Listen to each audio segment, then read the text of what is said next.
صدق الله العلي العظيم.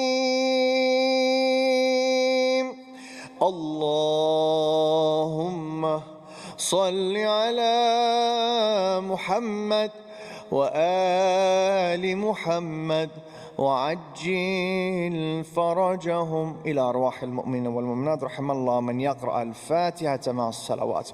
اللهم صل على محمد. بسم الله الرحمن الرحيم. الحمد لله حبيبي.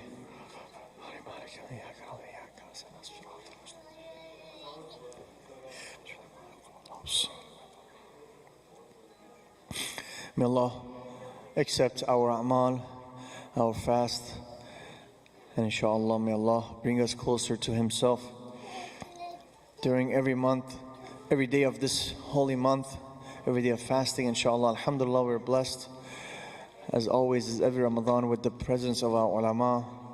We're blessed with the presence of our dear Moulana Abbas Mirza. May Allah protect him, may Allah prolong his life and give him more opportunities to train more and more of the ulama that are coming out, inshallah. He has traveled all the way from England, and we're blessed to have him, inshallah, for the next, I believe, many nights. Please, let's go ahead and invite him with a beautiful salawat ala Muhammad wa ali Muhammad.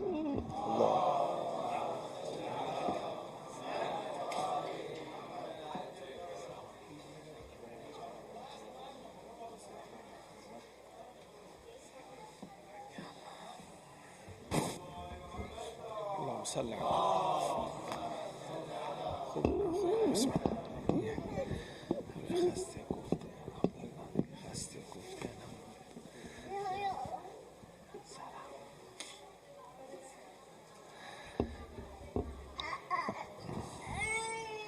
It's okay, leave him. صلوات على محمد وعلى محمد. اللهم صل على محمد. أعوذ بالله من الشيطان الرجيم. بسم الله الرحمن الرحيم. الحمد لله أوله بلا أول كان قبله وآخره بلا آخر يكون بعده الذي قصرت عن رؤيته أبصار الناظرين وعجزت عن نعته أوهام الواصفين. ثم الصلاة والسلام على سيدنا ونبينا حبيبنا وطبيب نفوسنا أشرف الأنبياء والمرسلين أبي القاسم محمد وعليه الطيبين الطاهرين المعصومين المظلومين ولعنة الدائمة على أعدائهم أجمعين من الآن إلى قيام يوم الدين. أما بعد. السلام عليكم جميعا ورحمة الله وبركاته. We stopped at discussing the etiquettes of entering the month of Ramadan. As we said that we've been invited in this month by Allah subhanahu wa ta'ala, and we are blessed to be able to be present, to be able to enter this month of Ramadan. And we said there are certain adab, certain ways, certain mannerism that is needed and required of this month. In order to look at the mannerism, perhaps the khutbah Shabaniya of the Prophet, the last sermon of the Prophet in the month of Shaban, it's a good base to reflect on how one should carry oneself, how one should behave with the seniors, with the young ones, with people who they work with. So it's, as we also said, that this is the beginning of the year, as in beginning of the year of Ibadat, because it's known as the beginning of the year because it's the beginning of the year of Ibadat, And as a credit, Allah subhanahu wa ta'ala gives us in abundance. In this month, He multiplies, 10 times, sometimes more even, where one night is equivalent to 8 years and more of ibadat. Just one night of the night of Qadr in the month of Ramadan. Now this allows me to also reflect upon that, some of the du'as that we do and we ask in this month, that Allah provide us with barakah. In this month. And the month of Ramadan is also, we call Mubarak, Ramadan Mubarak, we say. One of the qualities or the attributes of this month of Ramadan is known as Mubarak. What is Mubarak? What is Barakah? It's very important, brothers and sisters, that we understand some of the phenomena, some of the the Arabic terminology that is used and the deeper meaning behind them. As we say tawfiq, we use it a lot. Mubarak, we use it a lot, right? We use a lot of Arabic terms. It's good to upload ourselves with the understanding of these concepts of barakah, of tawfiq, what they really mean, and how much they affect in our life.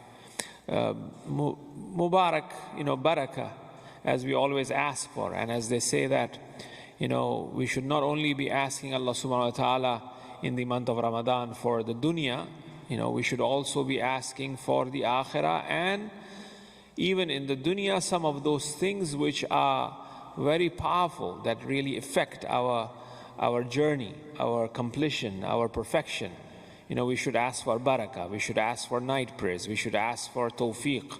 All of these things we should ask in our du'as, not just for our dunya in terms of our health, in terms of our job or whatnot, but even we should ask for higher realities, such as, oh Allah, give me the tawfiq to do namaz al-shab, give me the tawfiq to recite Quran, give me the tawfiq for ziyarat. We do dua in the month of Ramadan, particularly in regards to Hajj and ziyarat of the Prophet, right? But also other things that we should really ask Allah subhanahu wa ta'ala for. Now, barakah, as we said, this month is Mubarak. It means that, it doesn't mean that there's a lot. People sometimes imagine barakah to be having a lot, having little, but the effect of this little that we have, it extends to wider community, or it has a more of a powerful impact. That's what barakah means. For example, when we say, oh Allah, give us barakah, we are saying that, oh Allah, even if this is little, it should remain with us. Something that remains is barakah. Like for example, you have this water in a puddle, or where it gathers in a place, right? It's called barakah in Arabic, where the water is gathered from different places in a sort of like a small puddle of water. It's gathered, it's called barakah. Or if it's bigger as well. Now, something that remains is barakah. Something that remains. For example, from time-wise or amount-wise, it could be little. The night of Qadr is one night, but there's so much barakah in that night. What is the barakah there? That is one night equivalent to 80 years and more of ibadat. It's one night. But as it has a greater impact, and it affects, more of our life, and it remains with us as, we grow, as we move towards Allah subhanahu wa ta'ala, perfection, kamal, it remains with us and it affects us a lot. So that's barakah. So something that we should ask for in the month of Ramadan is that, oh Allah, provide us, barakah in our time, in our life, right? It's very important. There's so much barakah in this month that one verse, recitation of one verse is equivalent to finishing the whole Quran. It's a barakah. There's not only barakah in terms of, physical reality, but also in terms of, as we say, in time. They say Hazrat Amirul Mu'mineen would worship 1,000 rak'ah prayer in one night. So that is, some may say, as we recite, for example, on the nights of Qadr, the Qada prayers, it takes about 100 rak'ah, it takes about half an hour to 40 minutes, half an hour. Even if that is multiplied, it looks like the whole part of the night, if it's 1,000 rak'ah, right? But for Amirul Mu'mineen, it was easy, right? Why? Because there was barakah in the time. The time that he used to, there's so much barakah in his time that he was able to finish 1,000 rak'ah, right? There's a concept, as we say, many of you have heard, which is called tahul ard, that a person travels very quickly. The distance, he takes 1 or 2 steps, he reaches to a far destination, like for ziyarat, for example. People who are awliya, people who have spiritual power, they are able to do that.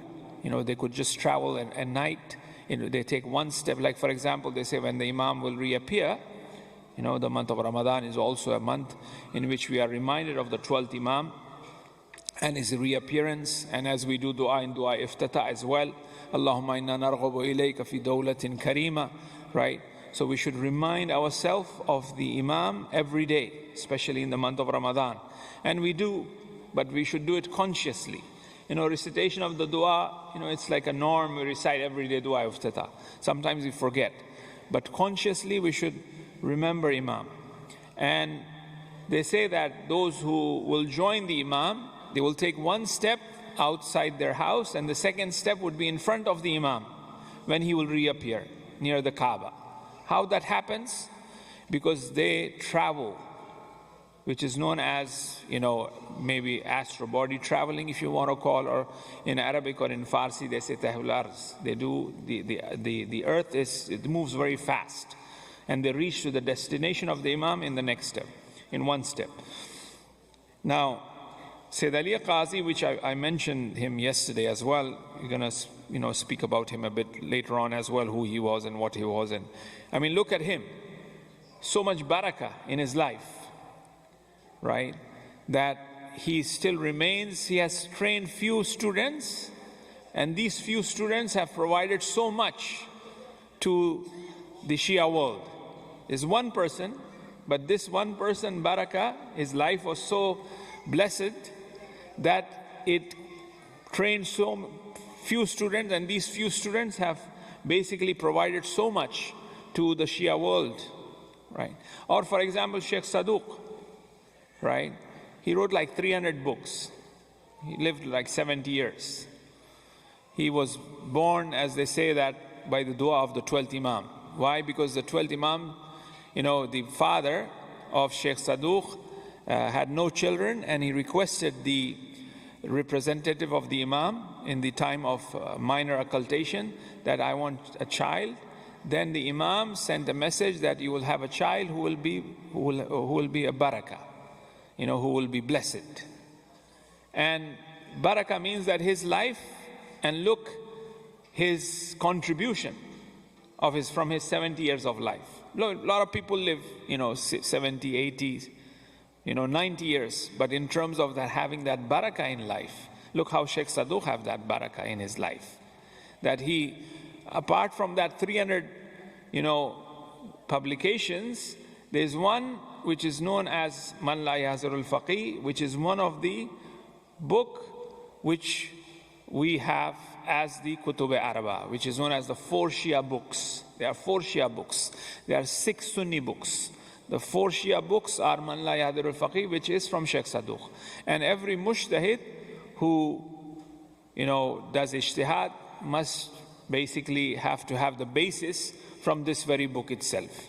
So barakah means that this one man had to give so much from his life. His life was blessed. It was full of barakah. So the Sayyid Ali Qazi says that this 1 step that a person takes towards the Imam Zaman, and they recite a zikr. There are different zikr, chanting. There are different asma ilahi. There are different names of Allah subhanahu wa ta'ala that a person recites in order to purify oneself, right? Many of these Sufi masters, they chant these names. Not only in the Shi'i or Muslim tradition, you have this, this act of chanting, but even other traditions also have that. Taoism, Buddhism, Hinduism, they all have this some sort of special chanting that they do in order to uplift their soul, in order to purify. So the zikr that a person must recite in order to reach Imam Zaman, Sayyid Ali Qazi says that I know that zikr. He knows what zikr to be recited. He has achieved that. So a person who wants to reach the 12th Imam in that 1 step must be at a level where he should know that Ism Azam, or he must know that zikr that he's supposed to be recited. It's not just, comes in out of nowhere. One really have to struggle and work hard. Yes, we say that, when Imam Zamana will come, we have to take that step towards him and we will reach there, by a miracle. Well, yes, one will reach there by a miracle, yes. But we have to reach to a point where we can perform a miracle. When we are saying, oh Imam, come, we are ready for you. When we are doing dua, are we preparing ourselves? How we are preparing ourselves?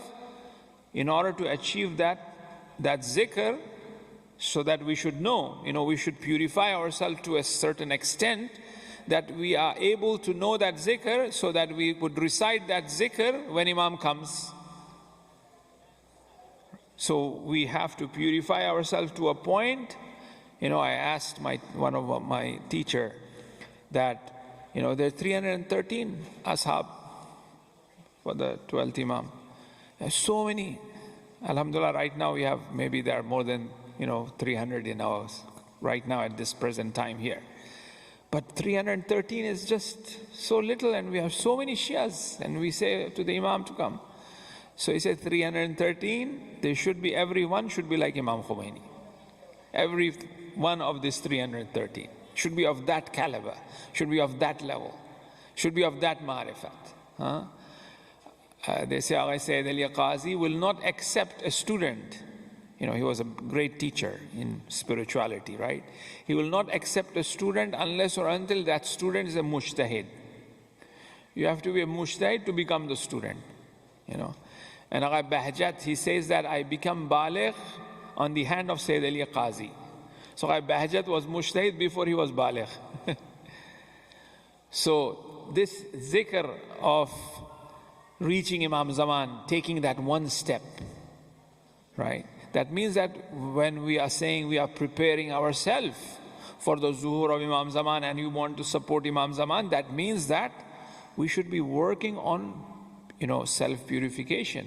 We should be not only working on the purification, tazkiyah nafs, but at the same time, the tazkiyah nafs is incomplete without ma'rifat, without knowledge, without understanding.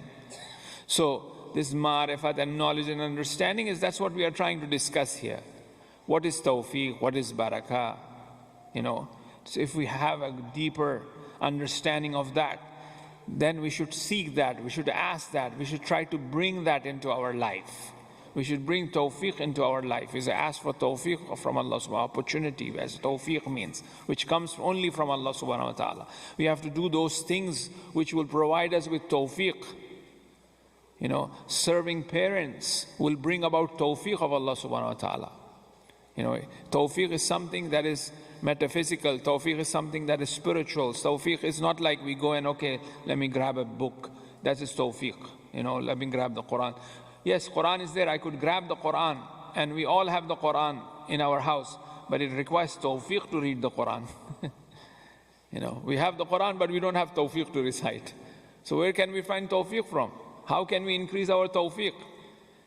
Yes, we will ask Allah subhanahu wa ta'ala for tawfiq. We ask all the time, but at the same time, we have to prepare the grounds for this tawfiq to descend in our life, right? So, while performing the etiquettes of the month of Ramadan, the du'as, the fasting, the astaghfars, we at the same time have to increase our understanding, our ma'rifat. Constantly we see in the physical world that we have to upload different, every now and then you say your phone needs to be uploaded, upgraded. You have to upgrade and upload a few things in order that it functions properly. In the physical world, it's like that. As a priority in the world, in the spiritual world, will be like that too. So we have to increase our ma'rifat and our understanding on a regular basis. The masajid and the Husainiyas and the centers are there, that they are the lighthouses where they provide, and they should provide, deeper understanding of principles of higher realities. We have to go, we have to make sure that we, have we upgrade ourselves, we increase our knowledge in regards to Tawheed, in regards to Adl, Nabuwat, Imamat, Qiyamat. Yes, we all know that Usul-e-Din is 5. Every person knows, we teach them in Sunday school. But in terms of the deeper levels of Tawheed, what it is and what it is not. The Asma, the Sifat, we have to all the time increase our understanding, our Ma'rifat. Through lectures, through classes, through reading. As Allama used to say, that there isn't any responsibility for us in this world other than making ourselves, other than purifying ourselves. In this life, that's all we have. That's the greatest responsibility we have. Yes, the other things that, yes, we are preoccupied with things. Life is so busy here. But if we have the right intention and strong intention, Allah will provide barakah in our time. We may do little, but Allah will give us a lot. Because Allah realizes, He knows that, how tough it is to live in the West. How tough it is to have our iman and to provide that tarbiyat. But if we have the right intention and if we are eager and if we are after it all the time, it should be, the first thing in our mind should be that, okay, I wake up, okay, in the evening there's a program in the Saba, I have to go there. There's Jamaat prayer. I should make sure I avail. If the opportunity is there, I should make sure I grasp it very quickly. And it's usually when you grasp the opportunity quickly, that's the time where the barakah and greater blessings comes about. What happened to Hur? How he grasped the opportunity so quick, just like that. He didn't think, oh, inshallah, this and that and the other. No, it just happened like that, right? He impulsively did that. When Imam Hussein said, may your mother cry on, he impulsively did, I'm not going to say that, what you're saying. He impulsively said that, right? And that's where the barakah comes. That's where things changed for him. So if we always have in our life, in our mind, that today I'm going to improve, today I'm going to do this, I'm going to do that. Although I may not be able to reach. Every night before I sleep, I should do the intention, inshallah, today I'll wake up for night prayers. Just that intention is good enough, it's okay, right? Putting the alarm one step forward. Turn off the alarm, go back to sleep, no problem. But at least put the alarm, for Salatul Layl, right? Gradually we have to reach to a point where we naturally wake up for Namaz-e-Shab, for Salatul Layl. Sometimes it happens so that, as we are talking about Tawheed and Sayyid Ali Qazi, one of the students of Sayyid Ali Qazi Tabatabai was a teacher of Allama Tabatabai. Sayyid Ali Qazi Tabatabai was teacher of Allama Tabatabai. And Allama says that whatsoever I have, I am indebted to Sayyid Ali Qazi Tabatabai. He was a great scholar. One of the students of Sayyid Ali Qazi Tabatabai, in order to report to him in regards to his progress, there's always a relationship of the teacher and the student, of the sheikh and the murid, or of the sheikh and the community, of the leader of the community and the community, always.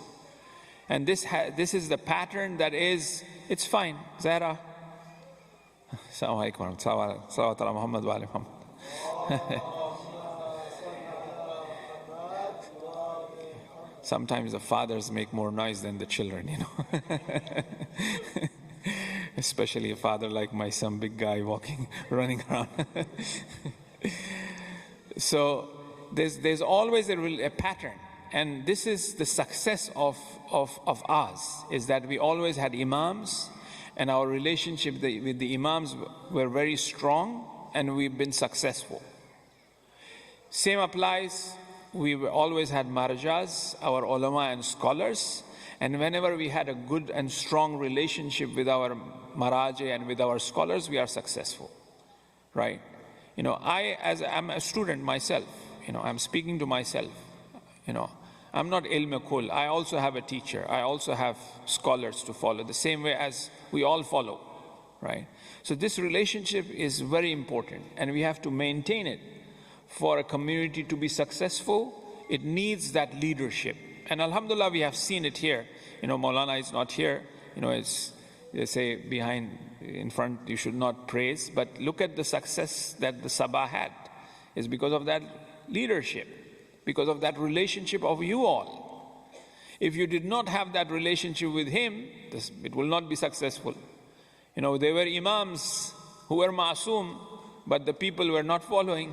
The people were not successful. A bunch of people who followed the imam, they were successful, right? So it's very important to maintain that and to have that. So the student of Sayyid Ali Qazi goes to him and he says that last night, you know what happened? An angel came and woke me up for namaz-e-shab. For Salatul Layl, an angel came and woke me up. They say, wow. So on what level the student is that the student is saying that an angel is waking me up for namaz-e-shab? That's so great, isn't it so? That's so powerful. Here I'm putting alarm, turning off, asking people to wake me up, not still waking up for Fajr. Forget namaz-e-shab, huh? Right? Here is a student who is saying, an angel is waking me up for namaz-e-shab. Sayyid Ali Qazi replies that you're still, imprisoned by the forms. You're still imprisoned by the forms, by, these angels and whatnot. And that is not the purpose. Don't think that is something great. Tawheed is something that is completely beyond all of these forms, the highest level of it. So that's why I'm saying we have to improve in terms of our understanding of Tawheed. Tawheed, the whole nutshell of our deen and everything is nothing but that Tawheed. Understanding of what this Tawheed is. And it's so the intricacies of Tawheed, the complexity, it's a very simple concept, and usually the most simple complex concepts are the most difficult one and have more questions to it. It's very simple, a child understand. That's why he asks a lot of questions about Tawheed. Even the kids, they have that ability to ask because it's so simple that they could also engage in regards to this concept of Tawheed. And that's why you see the children asking a lot of things about existence of God, of oneness of God, so on and so forth, right? It's a very complex, and the intricacies that involves, it takes more than a lifetime to really reach to a certain level. And even after that, one is unable to understand what that is to its extent, to its full extent. Nobody could, nobody have. Even the Prophet also said that, Rabbi zidni ilma, or ma arafnaka haqqa ma'rifatik. Oh Allah, I don't know you the way I should really know you, right? It's a journey. And grasping the opportunities such as these, the nights of Qadr, the Dua-i-Iftitah, the Joshan-e-Kabir, full of Tawheed, and reflecting upon them, looking at different commentaries. They are there, in Farsi, in Arabic, okay, even in English as well. You will find it for sure. One will go and look for it, definitely, right?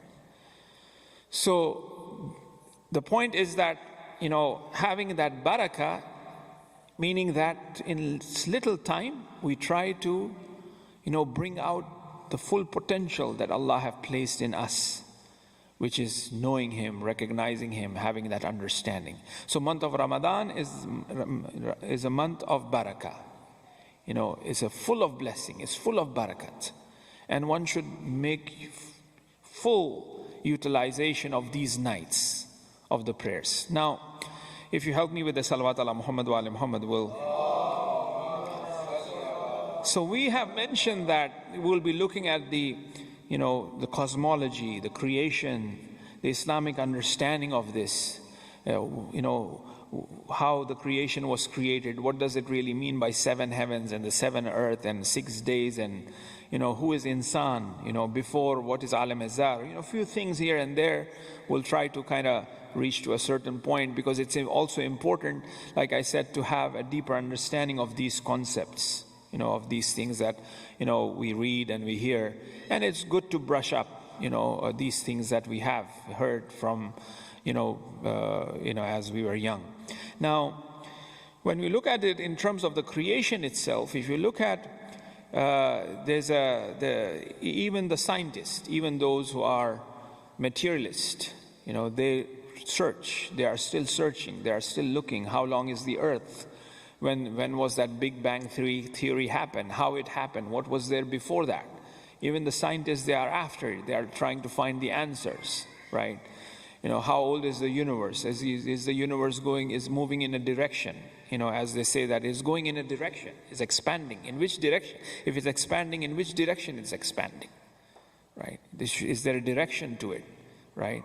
So all of these things, even those who are materialists, those who are scientists, they also reflect upon the Quran and the scholars, whether they be Christians or Muslims or other scholars, they also have reflected on these things. When we look at the Quran as well, now when it comes to the scientific research, they have discussed this in, what was there before Big Bang. And they come to the discussions, they call it sacred geometry, where everything goes back to the nothingness. Before everything was there, it was nothing. It was completely dark, it was nothingness. And this nothingness created a dot, a point, right?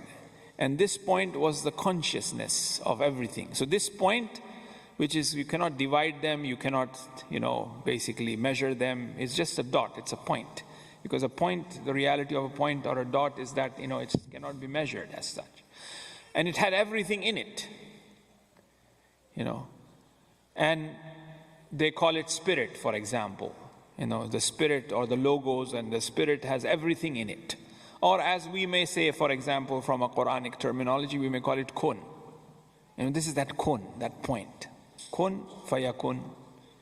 Innama idha arada shay'an an yaqulu lahu. So Allah did that irada, that intention. What is irada? What is irada of Allah subhanahu wa ta'ala? They say that there's a hadith from the 8th Imam that if somebody doesn't understand in full what is irada, sifat fe'li or sifat zati, for example, if doesn't understand the awsaf, this irada of Allah subhanahu wa ta'ala, he can be a mushrik, right? So that was the point, that kun. That was the beginning of everything, right? And this is from where? Where does this really kun come from? This whole creation that we have. We are trying to understand the cosmology, right? The creation and whatnot. So we begin with that amr ilahi. See, there are two, Quran have made differentiation between amr and khalq. There's a thing called, whatsoever is in the heaven and the earth, Allah is the creator. He's the khaliq. Khilqat, the creation, right? So khalq, there's a thing called khalq and there's a thing called amr. Both are from Allah subhanahu wa ta'ala. However, there are major differences among them. Amr is something that is purely, it's daf'i, meaning that it's in one go, Like as we say that there are two types of descents of the Quran. In one go, the Quran was revealed upon the heart of the Prophet. In one go, all of the Quran was revealed upon the heart of the Prophet. And there is descent which is gradual, tadriji, that in the span of 23 years, the Quran was revealed. So on the night of Qadr, the whole Quran was revealed upon the heart of the Prophet. And then after that, gradually, and every night of Qadr, the whole Quran was revealed upon the heart of the Prophet.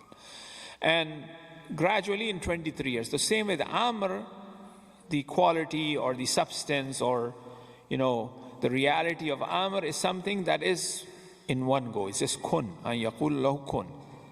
The fayakun aspect, which is the khilqat, which takes place, that's a very gradual. That's why Allah says it takes 6 days, how it happened and whatnot, right? And usually Amr is immaterial, is pure, right? There's no aspect of physicality in it. So the realms of immateriality contains that Amr. And Amr, which is kun, is also included, as we said, it's that dot, is that point, is that spirit, right? Is that consciousness. And this is in all of us as well. وَنَفَخْتُ فِيهِ مِنْ رُوحِي. Right? So if we imagine that is kun as a nafakhtu fihi, Kun fayakun. This kun, this amr which comes from is that breath of Allah. And this amr is within us as well. This spirit is in all of us, inna lillahi wa inna ilayhi raji'un, as we say on a level, right? So therefore, this aspect of kun, this aspect of spirit, this aspect of amr has touched all of us, and it's with all of us, right? And it's purely immaterial. Then you have the khilqat, then we have the creation, which is the physical, physically being created, the heaven and the earth, and how it happened within the 6-day span, right? Now, there's a lot to be reflected in regards to the amr itself, right? Because Allah subhanahu wa ta'ala, have created that irada, and then after that is that kun, and after that is, the creation. So the physicality is far away from that reality of that amr.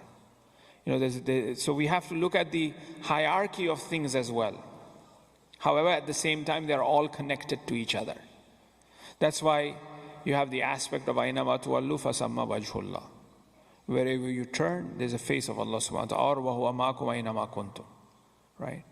And this becomes the basis of many of the deeper phenomena or theories or concepts or understanding that has been presented by many great scholars, such as, you may have heard Ibn Arabi presenting the idea of Wahdatul Wujud, for example. Even there, people doesn't really fully understand what that is.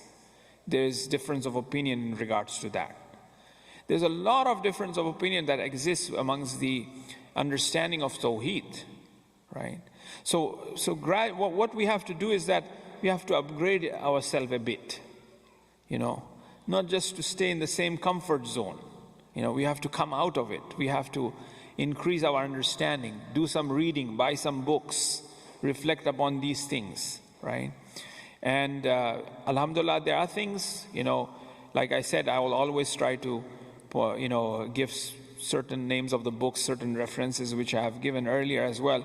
And tonight as well, I will kind of point out if some of the brothers, especially our youth and youngsters, if they can kind of look into the books of Chittick, William Chittick. He has a lot of translation and commentaries on some of the works of, many of the, Sufi masters or spiritual leaders. There's a book by him on Ibn Arabi himself, on Rumi, on Hafiz, the Sufi path of love, divine love of Hafiz as well. So it's very important, especially for us living in the West, to have a good read and go through these books with guidance, with scholars who could really point out to certain limitations that may exist or certain misconceptions that we understand from it. It's really required to go through them, because the amount of bombardment from the material world, or from the material that we are facing, in order for our iman, in order for our belief, our spirituality to be well equipped, it's important for us to reflect into these works, inshallah.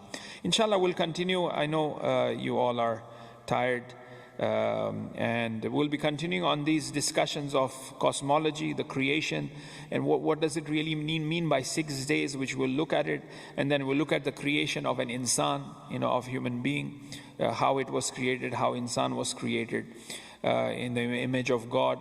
There's a book which is translated as well in English, which is Insan Dar Islam, Insan by Allama Tabatabai. I think it's the translation called The Spiritual Growth of Man. It's translated by Baghi. You can find it online. It's a bit heavy text, but it's been translated, which discusses the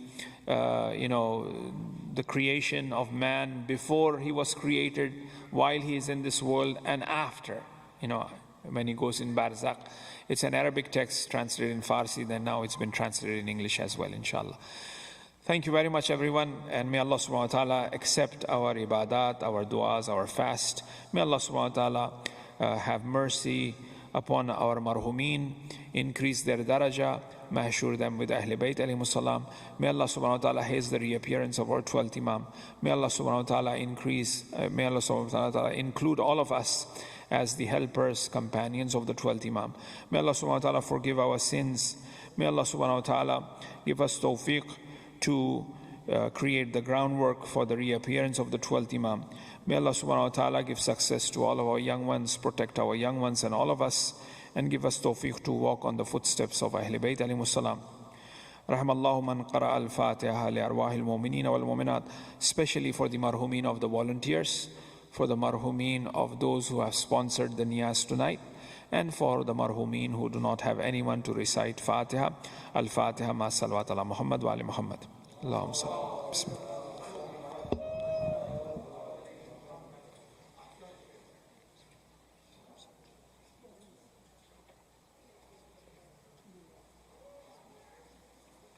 Ahsan.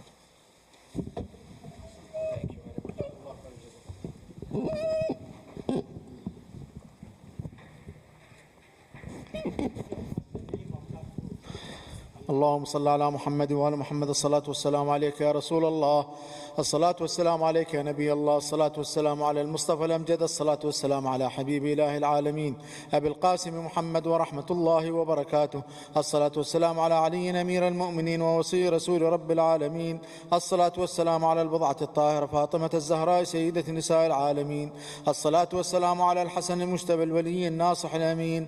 السلام عليك يا أبا عبد الله، السلام عليك يا ابن رسول الله، السلام على الحسين